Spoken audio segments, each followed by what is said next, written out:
Hello and welcome to this episode of the Motherhood Made Magic podcast. Today I am speaking with Dr. Sophie Brock, who has taught me so much about motherhood, and I'm so excited to have her on the show today. So she is a Motherhood Studies sociologist and single mother to her 4-year-old daughter living in Sydney, Australia.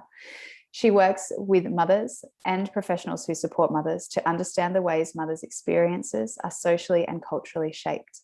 Sophie advocates for the liberation of motherhood and support for empowered practices of mothering through her online courses, membership, mentoring, certification program, and her podcast, The Good Enough Mother. Welcome, Sophie. Thanks for having me, Anna. I'm looking forward to this conversation. Can never talk enough about motherhood, so here we are. Yeah, I know, two motherhood nerds getting together just to chat about our jam. What does the word motherhood mean to you?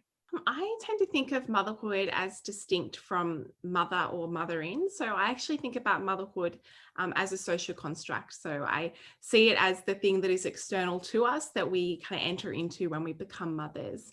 And that is one that is culturally defined and shaped in a particular way. And it seems like this natural thing that is just part of common sense and taken for granted as just the way that things are.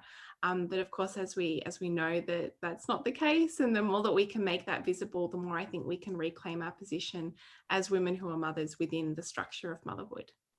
You make the distinction as you speak there between, you say women and women who are mothers, women who are mothering. Where is the split in our social understandings between womanhood and motherhood? Well, the distinction between motherhood as an institution or as the social construct and mothering as the practice, that was originally made by Adrienne Rich in her book of Woman Born. And then Sarah Ruddock made a kind of theory around mothering as a practice and maternal thinking as something that people who mother engage in. I think socially, in kind of our general dialogue, we don't see those distinctions as being present. We think about just mothers, motherhood, mother, and oftentimes we actually can take woman as being synonymous with mother. So there's this assumption that in order to actually achieve womanhood and to do womanhood right, then that means you are a mother, or you're yearning to be a mother, or are trying to become a mother. And so I think that that's really problematic, all of the ways that we've actually conflated what it means to be a woman and what it means to be a mother. And in the mix there is what it means to be the wife, right? The kind of institution of part of our patriarchal culture around what it means to be the good wife, and we trace this back to the good girl as well. So I kind of think that those terms and these concepts are really enmeshed still in our cultural dialogue, but that part of the work that we want to do is actually to untangle them and to examine them as concepts individually. They are so interwoven, aren't they? Because there is this issue of the good girl that haunts, for a better word, many of us into our adult lives. There's also this notion that if you are a woman who is not a mother by choice or not by choice, then you have failed as a woman. But when people do become mothers, then we can't win at motherhood either. Would you be able to elaborate on what you see as the current social rules of motherhood and how that sets us up to be so boxed in, ripe for failure? As you said, in the ways that we are set up as for motherhood to be our goal in order to kind of feel a sense of achievement or completion as women, as individuals in our society, there is also this sense of we go to motherhood as this place to kind of find ourselves. But motherhood as a social construct and the mother role is really devalued and not recognized within our society either. And so we can come to a place where we feel almost caught and a bit stuck in motherhood because we, on the one hand, have been sold that this is our path to kind of achievement and success. And on the other hand, we're within a culture that really devalues the role of mothers and mothering work and care work more broadly. And so it can be really difficult to find our sense of identity and place and purpose as mothers. And we feel as though oftentimes we blame ourselves for this, right? We feel as though this is just us and it's something that we're not doing right. It's something that maybe we weren't meant to be mothers. Maybe we don't have our natural kind of capacity or ability to be mothers. And we tend to self-blame for what are often reflections and symptoms of broader structural and social problems and challenges. But getting back to, I suppose, the way that we think about what it means to be a mother in our society and a woman in our society, and what some of the roles are around the rules of the good woman, the good girl, the good mother, I tend to invite people to think about and write down on a sheet of paper all of the things they think make up the perfect mum or the good mum. What's the archetype of the mother in your mind? And as we start writing these things down on a sheet of paper, we recognize that our answers will depend on our own upbringing. They'll depend on the way we were mothered. They'll depend on how we relate to other mothers or not. It depends on whether we are mothers ourselves, of course, as well. But we come up with this list of things, and on that list, there'll be some of that will be our values, the things that we think are important, that are part of what it means to be a mother and to raise a human being. But some of those things will also be socially prescribed. They are things that we actually share in terms of a common understanding of what it means to be a good mum. And what I like to do is to make visible what some of those social rules are and to deconstruct them a little bit and get curious about where they've come from. And to rattle off a few as kind of examples for your listeners is that often the perfect mum or the good mother, she takes really good care of herself, right? So she looks a particular way. The default that is presented and put on a pedestal is the mother who is white, middle class, likely married, likely has 2.4 children of both sexes. She is not economically dependent on anyone, so she doesn't rely on the state, and I use rely in air quotes. She doesn't rely on the state or a partner for financial security. So she engages in some form of paid work, but she makes sure she never puts that work before her children. So her children always come first before anything else. She's self-sacrificing. She proves her love through how much of herself she gives away to her children, to her partner, to her community. And she, in many ways, steps back in order to supposedly allow for the growth of her children and of others. And there are all sorts of other variations that are attached to this in terms of mothering practices around how she cooks, how she cleans, how she volunteers, how she self-cares, right? So it's really broad, the perfect mother myth, in the pressures and the rules that it prescribes. But I think part of what we can do to help break these down a little bit and deconstruct them is first to make them visible in this way and get curious about how we've internalized these rules. And they're so insidious. These are the messages that we've collected from everywhere through our lives and continue to take in every day, whether that's through social media mumfluencers or looking at ads on TV, or even within a course of yours you did an analysis of an episode of a children's story where it was looking at where the different characters are presented on screen and how they act. And these are the things that are so swept up in our subconscious, our unawareness of what we should be like. And it does leave such a narrow tightrope to walk and to inevitably not live up to. And we find ourselves on that hamster wheel of trying harder and overwhelm and anger and all of those sorts of things. I love the quote tile that you gave recently. We've been sold a lie in motherhood that we prove our love for our children through selflessness. I think you just touched on that a little bit in looking at the guidelines of how to be a perfect mother. But would you like to explore that a little further? Part of the ways in which we can experience lots of challenges in motherhood when we enter that social realm of motherhood is that we live within what I frame as competing ideologies. So another way of saying this is we live within a context of competing pressures or expectations as women who become mothers. One is the ideology or the pressures around individualism, neoliberalism, kind of big sweeping ideologies and ways of thinking in our society, in Western culture, around what it means to be a successful person, right? So you're self-sufficient, you work really, really hard, you climb your way up the ladder, you work hard, you have a certain type of success that is linked with financial success as well. So self-worth is really tied to economic worth and your capacity to prove yourself and your intellect, your skills, the things that make you uniquely yourself, right? So we have this kind of, and it's not saying that those things are necessarily bad or wrong. It's not saying we need to put a moral lens on this, but it's just to notice the predominant ways of thinking that shape our cultural language and understanding in how we look at ourselves and each other, and as also shape bigger things like our social policy, our economic policy, for example. And we live in the context of these other set of social rules and norms and expectations around what it means to be a good mother.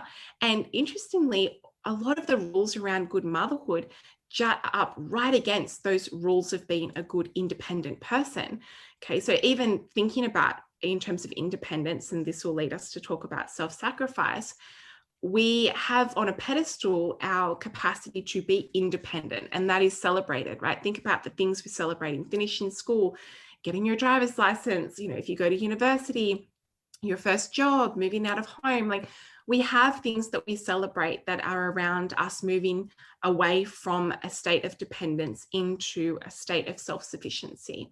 And then when we become mothers, we enter into a new form of relationship that is based on interdependence, that is based on actually your role as a mother in whether you have a pregnancy, right, in actually growing another human being, in then keeping another human being alive that is reliant on us. And we can no longer, easily anyways, we can no longer fit within this model of the celebrated independence and self-sufficiency of the individual when we are responsible for keeping a little infant alive. And that responsibility goes on and on and on and on, right? For most of our lives, even when our children reach adulthood, there is still a level of interdependence that continues, I think, for many.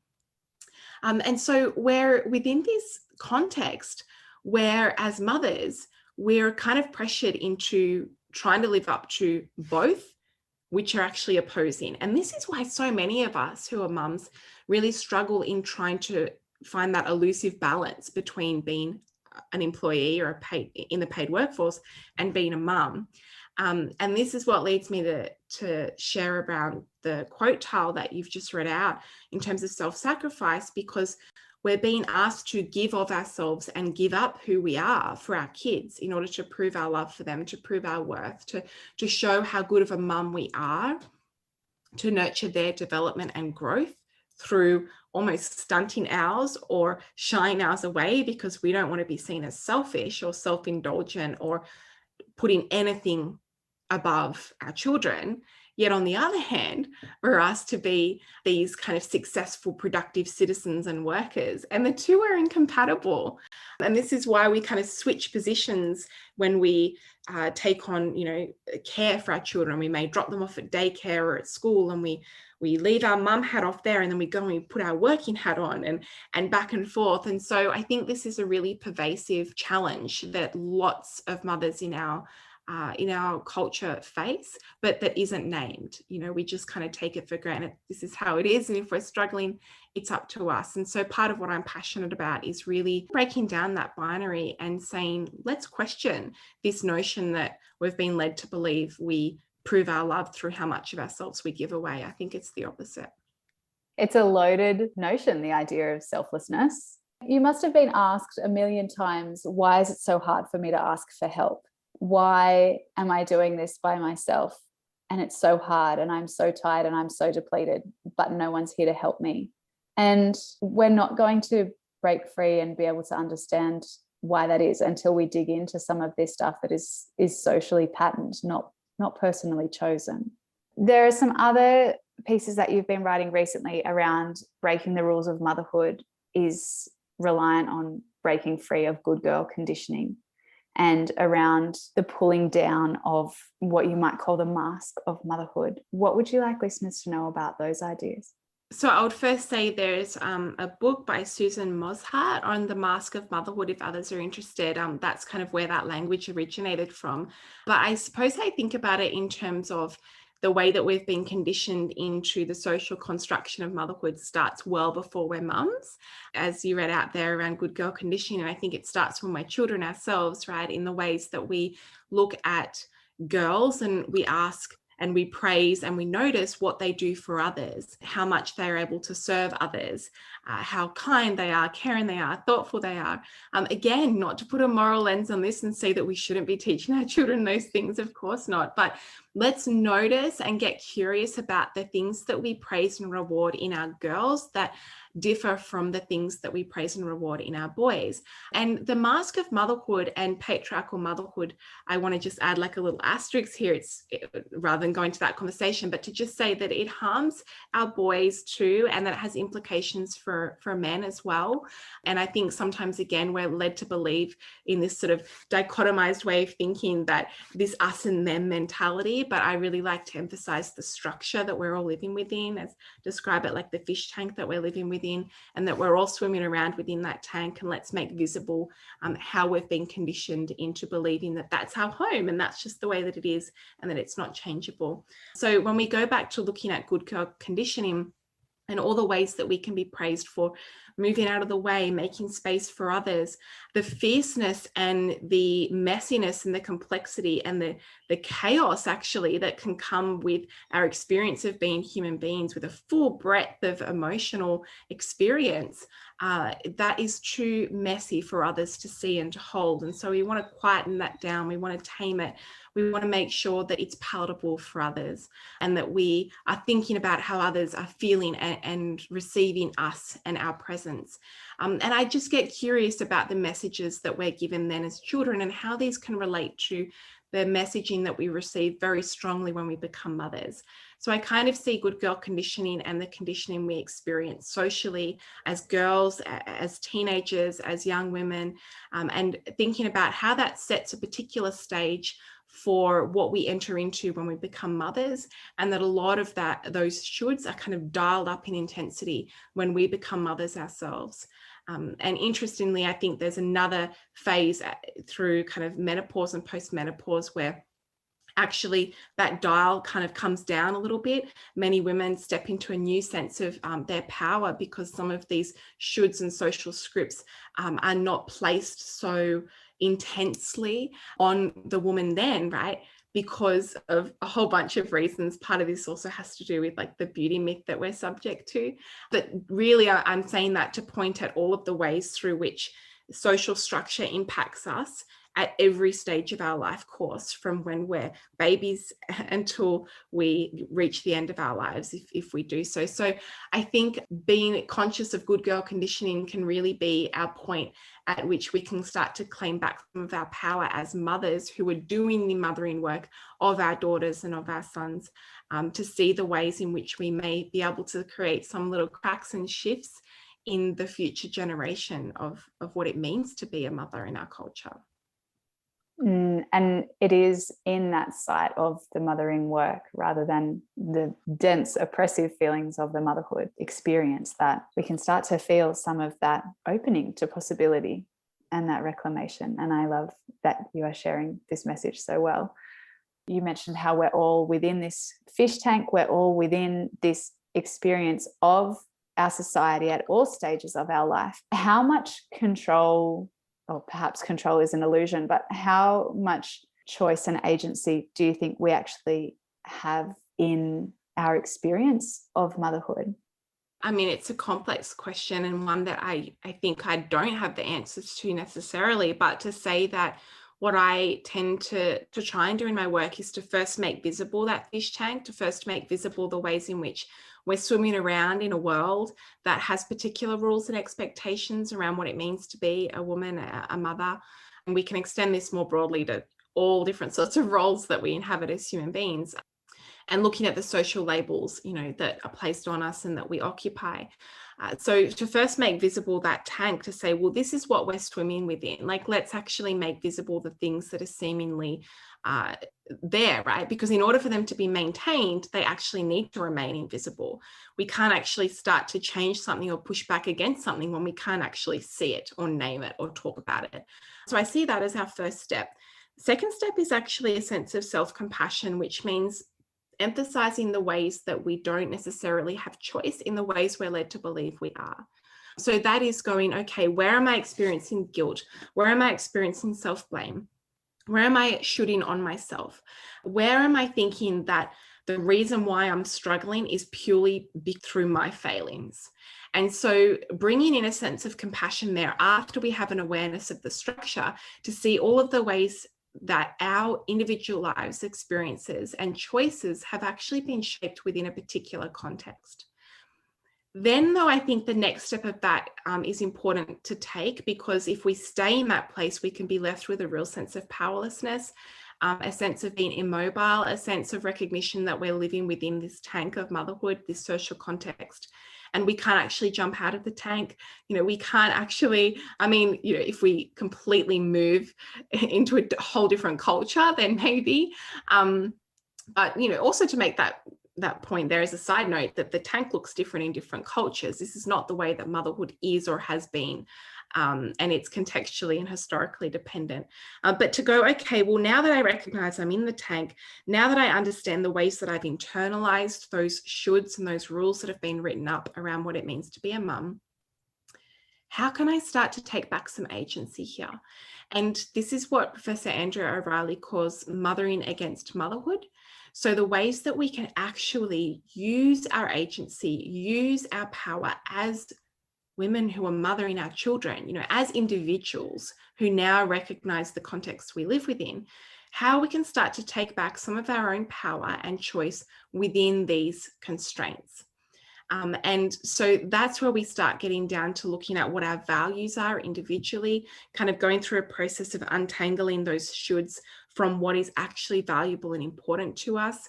An example of this may be cooking, right? Because part of the perfect mother myth is that you bake from scratch, you provide homemade meals to your family, you come up with this never-ending list of creative meals to offer, and that you have, certain scripts around what it means to be that good mother providing that nutritious food. So that's part of the ideology of the perfect mother myth, yes. But for some women, actually, that will be a really important value that they share, something that they love doing, something that they enjoy doing, something that is a creative outlet for them, something that brings them a lot of joy and contentment and fulfillment. And so it's about saying, okay, what do I actually feel? What do I desire? What do I want? And what have I been trained out of feeling and desiring and wanting? And making space to reclaim some of that for us and get curious about how we can start to inject more of ourselves into our motherhood. And that's where I think we are able to reclaim some of our power. We're able to become more conscious and aware of the ways that our children are being socialized. And we can start to forge and create a path of motherhood that is reclaimed as ours, even whilst we're living within this broader social and cultural context of motherhood that let's hope we can change over the next couple of generations at least. I really love that answer. Well, I love and hate it because there's so much wisdom in it, but it's also a case of there are so many therapists out there providing strategies and answers and all of that kind of thing without necessarily understanding the ways that we are boxed in because of how our society works. And some of the work that you are doing at the moment, perhaps would you say that it's the majority of your work now, connecting this information from the academic discipline of motherhood studies? And you mentioned Professor Andrea O'Reilly in there, and she's kind of the top of the tree in this discipline, to the professionals who actually support mothers on the ground. How do you do that? Well, as you know, Anna, I have the certification program, which is basically designed to take some of the theory that I've been sharing here, and that has been, scholars have been writing on this for decades. Like, this isn't new. It's not like we've just, like, Of Woman Born is from 1976. So this has been around for a while. It's just that it hasn't been able to gain traction in the way that I think it deserves to have gained some traction in not only the academic realm, but then socially as well. I think we're making moves towards that, and every conversation counts and makes a difference. But yeah, that's where the majority of my work is focused on, is in public education, having conversations like this, and being able to talk to mothers about this fish tank and this process of what it means to unpack and examine and get curious around the way we've been socialized, and then to be able to go through basically the same process, but in a setting that is aimed aimed at supporting professionals to understand, firstly, their own internalization of this work, and then to be able to support other mothers through this very same process. And I think the more that we're able to do this across disciplines in different parts of the world and at different stages of the life course for mothers as well, not only focusing on new mums, but focusing on mums of, teens and of adult children as well, I think the more power we have, as a collective in coming together and doing this type of work.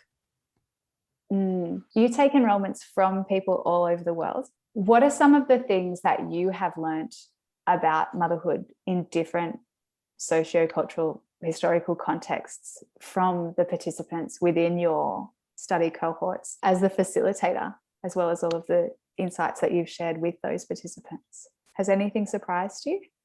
Yeah, I mean, it's a good question and one that I've been reflecting on. I think that I am surprised at how similar the experiences of patriarchal motherhood actually is. So speaking with some participants from like Mexico, from North America, from the UK, from Slovenia, from Saudi Arabia, and thinking about all of the ways that actually we share a lot, even though we are from really different parts of the world.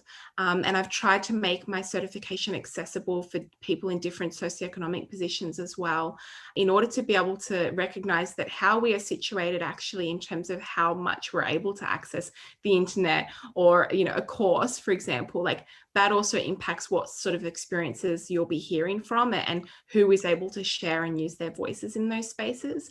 But part of what I have been surprised at is actually how relevant this information and this way of thinking is cross-culturally. And there has been some research that has looked at this in terms of intensive mothering ideology, which is basically another way of saying the perfect mother myth. But it's the practice of mothering in an intensive way that lives up to this perfect mother myth.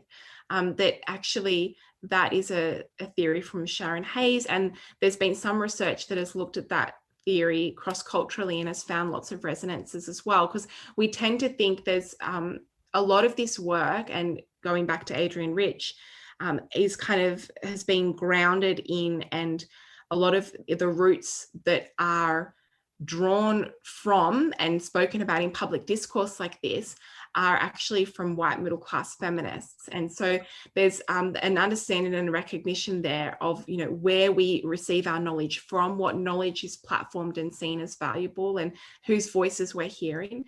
And those conversations are incredibly important to be having.